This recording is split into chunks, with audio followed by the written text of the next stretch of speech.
안녕하세요. 짧은 담요입니다. 폭풍의 A매치 2경기 이후에 주말엔 너무나도 재밌는 경기가 있었습니다. 운명의 라이벌 노스 웨스트 더비로 불리는 맨유와 리버풀과의 경기였는데요.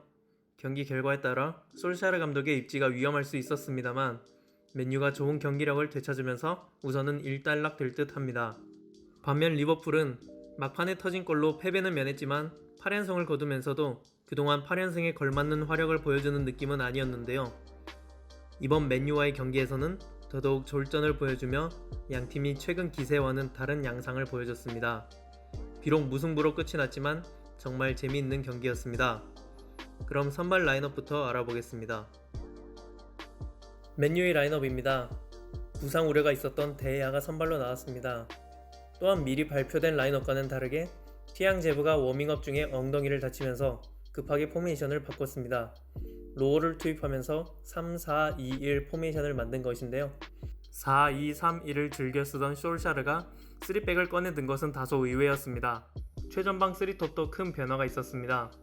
보시다시피 기존의 멤버들이 나왔지만 변화는 바로 포지션에 있었습니다. 다니엘 제임스가 다시 오른쪽 공격을 담당하고 그러면서 페레이라가 중앙에서 펄스9 역할을 해줬는데요.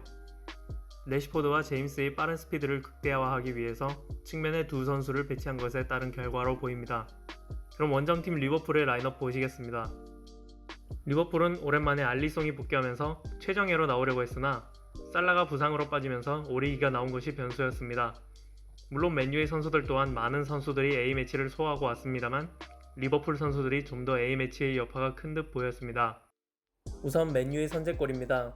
린델레프가 오리기의 뒤에서 종아리와 접촉했으나 에키슨 주심과 VAR은 이 장면에 대해 노파울을 선언하면서 VAR 판정 번복은 이번에도 이루어지지 않았습니다. 그 후 맨유가 역습을 전개할 때 양쪽 윙에서 활약해준 제임스와 래시포드가 빠르게 전진하여 골을 만들어냈습니다. 제임스의 스피드에 대한 기록을 찾아보고 싶었는데 너무 빨라서 측정이 되지 않았나 봅니다. 다음은 리버풀의 동점골 장면입니다.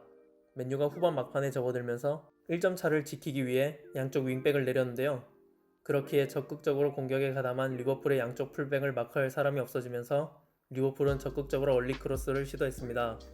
결국 낮은 크로스를 쉽게 허용하고 랄라나가 득점에 성공했습니다.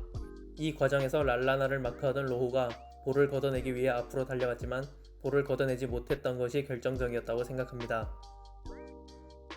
리버풀은 맨유가 실수하기를 기다리는 듯한 모습이었는데요.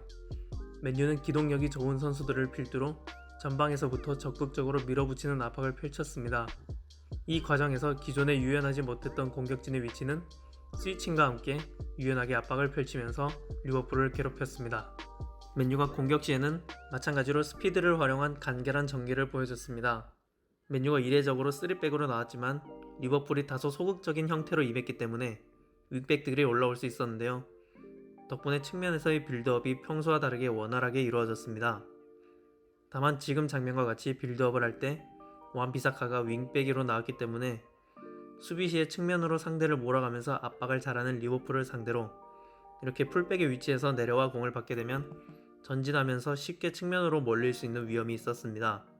맨유가 특히 눈에 띄게 좋았던 것은 중원 장악력이었습니다. 평소 최전방에 마샬이나 레시포드가 나왔는데요. 이번엔 페레이라가 원톱 역할을 해주면서 펄스9 즉 9.5번의 위치에서 중원 싸움에 힘을 보탰습니다. 수비 시에는 파비뉴를 적극적으로 마킹하면서 파비뉴가 패스 줄기를 열 수 없게 했습니다. 공격 시에는 맨유가 고질적으로 겪던 공격 작업에서의 밋밋함을 해소해주는 모습이었는데요. 중원 장악력을 바탕으로 높은 위치에서 공격 전개를 시작할 수 있었습니다. 물론 여전히 아쉬움은 존재했는데요. 페레이라가 이런 상황에서 빠르게 턴 동작을 가져가지 못하거나 패스 판단이 다소 아쉬웠던 점이 있었습니다. 결국 득점 장면에서는 솔샤르가 준비해온 컨셉이 성공했습니다. 반면 리버풀은 골네트를 흔들긴 했지만 마네의 팔에 확실하게 맞은 것이 VAR로 확인되면서 골이 취소됐습니다. 그러나 이 장면에서 린델레프의 불안한 볼 처리 또한 주목할 필요가 있었습니다. 전반전은 맨유가 1대0으로 리드한 채 마무리되었습니다. 맨유는 전반과 같은 컨셉의 전방 압박을 유지했고요. 다만 리버풀이 분위기 반전을 노렸습니다. 전반전에 맨유의 실수를 노렸지만 지금과 같이 프레드의 실책 장면을 제외하고는 맨유가 큰 실수를 하지 않았습니다. 따라서 점유율을 늘리며 기회를 만들려고 했는데요. 이는 후반전 점유율로 알 수 있었습니다. 또한 이른 타이밍에 오리기와 챔벌레인을 교체해줬는데요. 측면 공격이 쉽게 풀리지 않았던 리버풀이 4-2-3-1의 형태로 바꾼 것으로 보였습니다.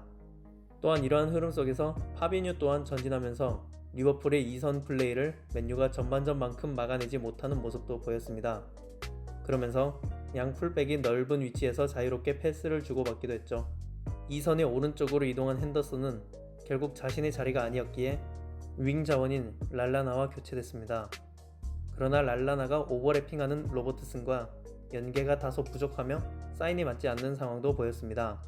결국 맨유는 더더욱 역습만을 노리게 되는 상황이 되었습니다. 점유율은 밀려도 기세가 좋았기 때문에 제임스와 래시포드가 좋은 움직임을 보여주며 역습으로 상대를 위협하기도 했는데요. 이번 경기에서 마저 부진했던 프레드 또한 역습 상황에서 득점 찬스를 맞이하기도 했습니다. 83분에는 부상에서 복귀한 마샬이 오랜만에 출전했는데요. 리버풀이 압도적인 흐름 속에서 자신의 존재감을 보여줄 기회가 없었습니다. 결국 리버풀은 극적인 동점골로 무승부를 거두며 경기가 끝났습니다.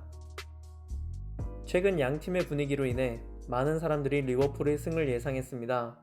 그러나 일각에서는 최근 양 팀의 리그 전적, 특히 리버풀의 올드 트래포드에서의 부진을 지적했습니다. 그동안 부진했던 맨유는 튀양 제보의 부상으로 플랜 A를 보여주지는 못했지만 오히려 플랜 B가 잘 들어맞으며 분위기 반전을 노리고 있습니다. 리버풀은 여전히 맨시티와 승점이 6점 차이기 때문에 순위 변동은 없었지만 리버풀 팬들은 지난 시즌을 떠올렸을 겁니다. 리그 우승이 간절한 만큼 나비 케이타 선수가 교체되었을 때 측면 자원인 스쿼드 뎁스의 아쉬움을 느꼈을 것 같네요. 두 팀은 주중에 경기가 또 있습니다. 게다가 리버풀의 다음 리그 상대는 분위기 반전을 노리는 또 다른 팀 토트넘입니다. 과거 전력 차이가 심했음에도 치열했던 에버튼과의 머지사이드 더비처럼 양팀의 전력 차이도 불구하고 매우 치열했던 노스웨스트 더비 분석 여기서 마무리하겠습니다. 시청해주셔서 감사합니다.